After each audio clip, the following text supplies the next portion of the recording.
Assalamualaikum. Today we are going to our seventh lecture. आज हम अपने सेवन्थ लेक्चर डिलीवर करने जा रहे हैं. अगेन चैप्टर 11 ही चल रहा है अभी तक और हम लोग एप्लीकेशंस ऑफ गॉस लॉ को डिस्कस कर रहे थे. सो लास्ट 2 एप्लीकेशंस आज हम डिस्कस करेंगे. गॉस लॉ की आखिरी 2 एप्लीकेशंस इस लेक्चर में डिस्कस की जाएंगी. तो आखिरी 2 एप्लीकेशंस कौन सी थी कि electric field intensity due to infinite sheet of charges, कि एक इनफाइनाइट शीट ऑफ चार्जेस है, अगर हमने उसकी वजह से किसी पॉइंट पर इलेक्ट्रिक फील्ड इंटेंसिटी मालूम करनी है तो वो किस तरह से मालूम की जाएगी. उसके बाद 2 ऑपोजिटली चार्ज प्लेट्स हैं अगर, तो उनके दरमियान में किसी पॉइंट पर इलेक्ट्रिक फील्ड इंटेंसिटी कैसे मालूम की जाएगी. अगेन गॉस लॉ ने हमें क्या बताया था. गॉस ने हमें बताया था कि टोटल फ्लक्स जो सा है वो total charge enclose divided by epsilon not के बराबर होता है. और उससे हम लोग कहीं पर भी एक्सेस चार्ज की लोकेशन मालूम कर सकते हैं, कहीं पर इलेक्ट्रिक फील्ड इंटेंसिटी मालूम कर सकते हैं. सो लेट अस स्टार्ट आज की एप्लीकेशन. तो third application book point of view से क्या है, finding electric field intensity due to infinite sheet of charge. हमारे पास एक बहुत बड़ी शीट है और वो चार्ज शीट है, उसके ऊपर चार्जेस वेल डिस्ट्रीब्यूटेड हैं या इवनली डिस्ट्रीब्यूटेड हैं. तो हम उसके बीच में से अगर कोई थोड़ा सा पोर्शन भी सपोज कर लें तो उस जगह पर जो सरफेस चार्ज डेंसिटी है वो वही होगी जो बाकी तमाम लोकेशंस पर हो सकती है. तो चार्जेस इसके ऊपर बिल्कुल इवनली डिस्ट्रीब्यूटेड हैं. तो हमने क्या किया है कि एक इनफाइनाइट शीट सपोज कर ली, एक चार्ज शीट सपोज कर ली जिसकी सरफेस चार्ज डेंसिटी सिग्मा के बराबर है. सिग्मा का सिंबल आपको नज़र आ रहा है फर्स्ट लाइन में ही. हम क्या चाहते हैं, हम इस शीट के करीब किसी पॉइंट P पर इलेक्ट्रिक फील्ड इंटेंसिटी मालूम करना चाहते हैं. तो हम क्या करेंगे, फ़र्स्ट ऑफ़ ऑल पहला स्टेप वही होगा कि हम लोग एक गार्डियन सरफेस ड्रॉ करेंगे और वो गार्डियन सरफेस उस पॉइंट P से गुजरनी चाहिए. तो यहाँ पर हमने एक साइलेंड्रिकल गार्डियन सरफेस कंसीडर की है, एक साइलेंडर की तरह की गार्डियन सरफेस सपोज़ की है, जैसे कि आपको इन दोनों फिगर्स के अंदर नज़र आ रही होगी कि गार्डियन सरफेस किस तरह से कंसीडर की गई है. एक गार्डियन सरफेस एक साइलेंडर की शेप में है और ये पॉइंट P से गुजर रही है. इसका फेस A जो आपको लेफ़्ट साइड वाली फिगर में नज़र आ रहा है, लेफ़्ट साइड वाली फिगर में जो फेस A नज़र आ रहा है उस फेस पर आपका पॉइंट P मौजूद है जहाँ पर हमने इलेक्ट्रिक फील्ड इंटेंसिटी मालूम करनी है. तो चीज़ को सिंपल करने के लिए हम एक और फिगर बना लेते हैं, जैसे कि राइट साइड वाली फ़िगर है. राइट साइड वाली फ़िगर में आपको क्या नज़र आ रहा है, एक सिलेंडर है जो कि शीट के थ्रू गुजरा हुआ है. उसके 2 एंड्स हैं, एक एंड लेफ़्ट साइड पे, एक एंड राइट साइड पे. तो हमने एक एंड को S1 का नाम दे दिया और एक एंड को S2 का नाम दे दिया, जबकि उसकी जो स्फेरिकल बॉडी है, सिलेंड्रिकल बॉडी है, उसको हमने S3 का नाम दे दिया है. अब इन तमाम सरफेसेस के थ्रू हमने फ्लक्स कैलकुलेट करना है यूजिंग गॉस लॉ और उस फ्लक्स से फिर हमने अपने रिज़ल्ट्स कंक्लूड करने हैं. तो स्टार्ट करते हैं किस तरह से कैलकुलेशन की जा सकती है. अब आपको नज़र आ रहा था कि S3 जो है, S3 बेसिकली पैरेलल, S3 जो सा है वो आपके पैरेलल बना हुआ है E के. इलेक्ट्रिक फील्ड लाइंस आपकी आउटवर्ड निकल रही हैं, जैसे कि आपको दिखाई दे रहा होगा यहाँ पर कि शीट से electric field lines left side पे जा रही हैं और राइट साइड पे जा रही हैं. तो अगर मैं S3 की बात करता हूँ तो S3 नज़र आ रहा है कि S3 इलेक्ट्रिक फील्ड लाइंस के बिल्कुल पैरेलल है. अगर ये इलेक्ट्रिक फील्ड लाइंस के पैरेलल है तो इसका area vector electric field lines के परपेंडिकुलर होगा, यानी कॉज ऑफ 90 आएगा और कॉज ऑफ 90 की वैल्यू 0 होती है. सो इसका मतलब क्या है, S3 के थ्रू आपका कोई फ्लक्स नहीं होगा या S3 पर आपका कोई फ्लक्स नहीं होगा. वजह क्या है कि सरफेस इलेक्ट्रिक फील्ड लाइंस के पैरेलल है या फिर surface vector electric field lines के परपेंडिकुलर आएगा. बाकी जो 2 सरफेसेस हैं आपके पास, लेफ़्ट साइड वाली और राइट साइड वाली जो सरफेसेस हैं, यानी ए एरिया यहाँ पर लिखा हुआ है, इसके ऊपर जब एरिया वेक्टर आप ड्रॉ करते हैं तो एरिया वेक्टर पैरेलल टू ई आता है, क्योंकि वो सरफेसेस परपेंडिकुलर टू ई हैं. लेफ़्ट साइड वाली और राइट साइड वाली जो सरफेसेस हैं वो perpendicular to electric field lines हैं, और उन सरफेसेस के ऊपर जो एरिया वेक्टर्स ड्रा हुए हुए हैं वो parallel to electric field lines हैं। इसका मतलब क्या है, कॉज ऑफ ज़ीरो आएगा, और कॉज ऑफ ज़ीरो के केस में जो फ्लक्स होता है वो मैक्सिमम आता है। तो यहाँ पर देखें हमारे पास जो लेफ़्ट साइड वाला फेस है उसकी वजह से जो फ्लक्स आएगा दैट विल बी ई ए, और इस तरह ही राइट साइड वाला जो फेस है, राइट साइड वाले फेस से जो फ्लक्स आपके पास आएगा दैट विल बी ई ए। दोनों ई ए ऐड हो जाएंगे तो हमारे पास टोटल 2 टाइम्स ऑफ ई ए बन जाएगा। तो ये हमारे पास टोटल फ्लक्स आया। बाय डेफिनेशन हमने फ्लक्स कैलकुलेट किया दोनों सरफेसेस के थ्रू।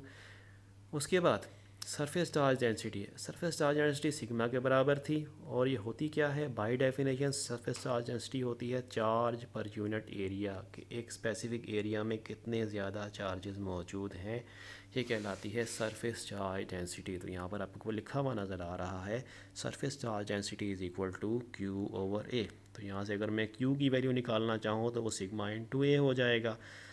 तो गॉस लॉ के फार्मूले के अंदर ये दोनों वैल्यूज़ अब हमने इंसर्ट करनी है।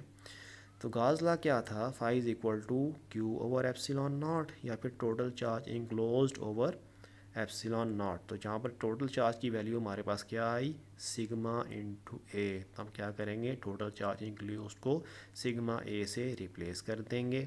तो क्या बन जाएगा, sigma A over epsilon not. लेकिन बाय डेफिनेशन हमें फ्लक्स की वैल्यू क्या मिली, बाय डेफिनेशन फ्लक्स की वैल्यू तो हमें 2E मिली हुई थी।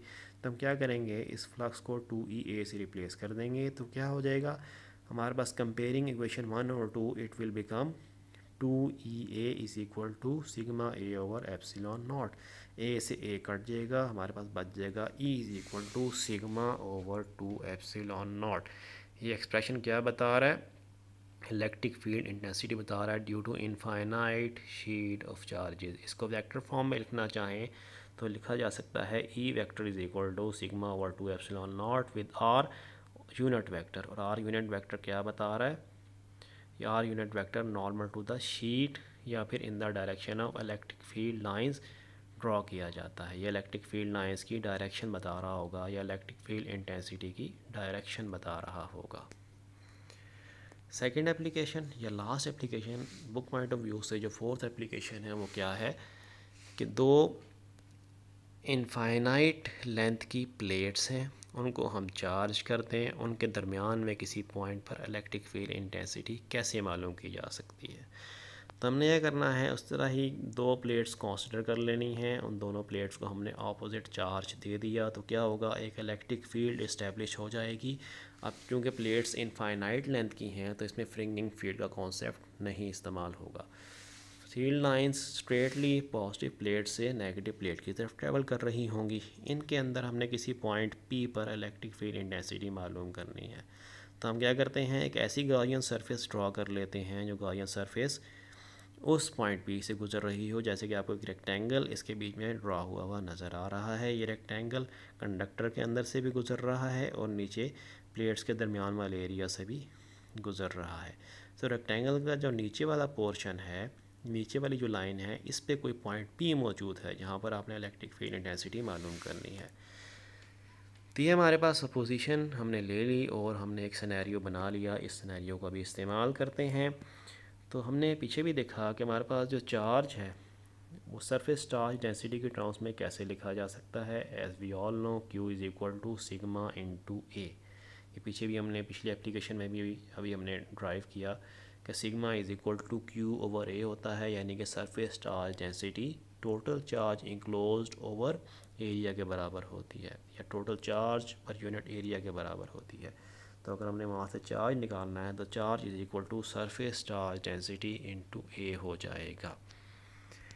ये हमने Q की वैल्यू मालूम कर ली।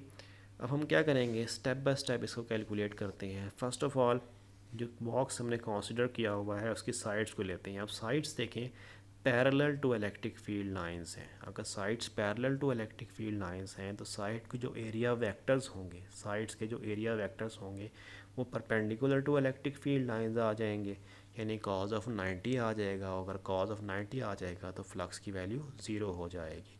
इसका मतलब क्या है कि साइड्स की वजह से किसी किस्म का फ्लक्स नहीं आ रहा। हम लोग अपर सरफेस की बात करते हैं। अपर सरफेस तो कंडक्टर के अंदर से गुजर रही है, और कंडक्टर के अंदर तो इलेक्ट्रिक फील्ड इंटेंसिटी होती ही नहीं है, ये हमने बहुत शुरू में बता दिया था। अब अपर सरफेस चूँकि कंडक्टर के अंदर से गुजर रही है, इसलिए अपर सरफेस में किसी किस्म का फ्लक्स नहीं हो सकता, क्योंकि इलेक्ट्रिक फील्ड इंटेंसिटी है ही नहीं उसके अंदर। अब रहेगी सिर्फ नीचे वाली सरफेस। सबसे नीचे वाली सरफेस में डेफिनेटली फ्लक्स मौजूद है। इलेक्ट्रिक फील्ड लाइंस सरफेस के परपेंडिकुलर हैं। इसका मतलब क्या है, सरफेस वेक्टर के पैरेलल हैं। तो सरफेस वेक्टर और इलेक्ट्रिक फील्ड लाइंस एक दूसरे के पैरेलल आ जाएंगी, तो फ्लक्स मैक्सिमम आएगा, दैट विल बी ई ए। तो ये हमारे पास टोटल फ्लक्स यही बनेगा, क्योंकि बाकी तीन सरफेसेस के थ्रू फ्लक्स है ही नहीं। साइड्स के क्रॉस तो वैसे ही ज़ीरो हो गया सरफेस पैरेलल होने की वजह से, और जो अपर वाली सरफेस है वो जो कि कंडक्टर के अंदर मौजूद है, तो इसलिए उसके अंदर किसी किस्म का फ्लक्स नहीं आ रहा। बाकी रह गया सिर्फ नीचे वाली सरफेस का फ्लक्स, और वही हमारा टोटल फ्लक्स है जो कि ई ए के बराबर है। अब यहाँ से अगर आपने इलेक्ट्रिक फील्ड इंटेंसिटी निकालनी है तो उसके लिए गॉस लॉ इस्तेमाल करेंगे। गॉस लॉ क्या कहता था, phi is equal to Q over epsilon naught, और यहाँ पर क्यू किसके बराबर है, सिग्मा इनटू ए के बराबर है। जबकि फ्लक्स की वैल्यू यहाँ निकाली हमने, वो तो ई ए के बराबर आई, या फिर हमने पीछे निकाली थी फ्लक्स की वैल्यू क्या आई थी टोटल फ्लक्स की, ई ए। तो हमने गॉस लॉ के अंदर फ्लक्स को ई ए से रिप्लेस किया और क्यू को सिग्मा ए से रिप्लेस किया। यहाँ से हमारे पास इलेक्ट्रिक फील्ड इंटेंसिटी की वैल्यू क्या आ गई, सिग्मा ओवर एप्सिलॉन नॉट, यानी कि surface charge density divided by epsilon not. Vector form में लिखेंगे तो क्या होगा, यूनिट वेक्टर आ जाएगा। यूनिट वेक्टर की डायरेक्शन अगेन क्या होती है, यूनिट वेक्टर की डायरेक्शन इलेक्ट्रिक फील्ड लाइंस की डायरेक्शन में ही होती है, या इलेक्ट्रिक फील्ड इंटेंसिटी की डायरेक्शन में ही होती है। तो ये इसकी वेक्टर शेप आ गई। इससे क्या बात साबित हुई कि हमारे पास जो इलेक्ट्रिक फील्ड की वैल्यू है वो तमाम पॉइंट्स पर एक ही जितनी आ रही होगी। This shows that electric field is same at all the points between the plates. Plates के दरमियान में कोई भी पॉइंट ले लिया जाए, इलेक्ट्रिक फील्ड की वैल्यू हमेशा सेम ही मिलेगी। शर्त क्या है कि इलेक्ट्रिक फील्ड जो आपकी प्लेट्स हैं, चार्ज प्लेट्स हैं, वो इनफाइनाइट लेंथ की होनी चाहिए। तो आज के लिए बस यही एप्लीकेशंस थी हमारी। गॉस लॉ की एप्लीकेशंस पूरी हो गई हैं, तो आपने चारों एप्लीकेशंस को अच्छे तरीके से तैयार कर लेना है। लास्ट टू वाली बोर्ड पॉइंट ऑफ व्यू से बहुत इंपॉर्टेंट एप्लीकेशंस हैं, उनको बहुत अच्छे तरीके से तैयार करें, लिखें और मुझे सेंड करें। थैंक यू वेरी मच, बहुत शुक्रिया, अल्लाह हाफिज़।